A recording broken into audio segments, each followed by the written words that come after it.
Tak tady je pohled na město, na procházející tadyhle Růžový vrch a teď přijde to hrozný, toto je Karlovarské hlavní nádraží.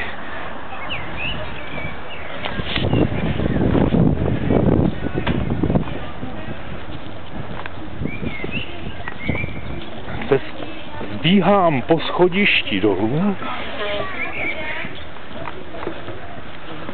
Tenhle plošný problém. Jo, že když třeba máš zvýšenou, nebo když máš kasel, když máš, že tam něco vyletí k tomu, co ti dělá zvukový, tak to je takové.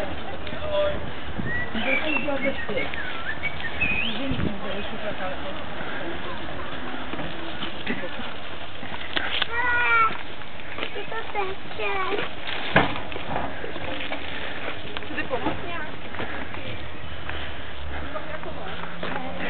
To dítě si jde koupit jízdenku do Duchcova.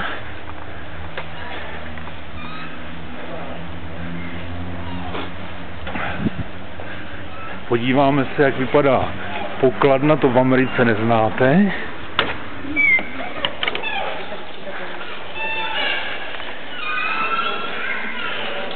To je pokladna, právě jsme si zakoupili lístek.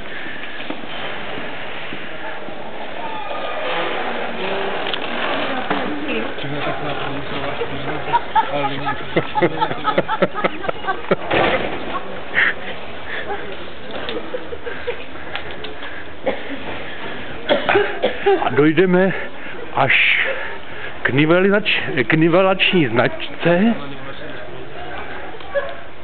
Co to povídáš? Tamhle je přece výška 400,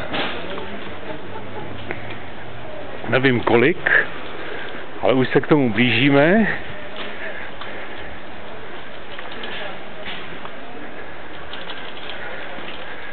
A tady je doklad o tom, že Karlovarské nádraží leží ve výšce 412 metrů, 881 mm nad mořem.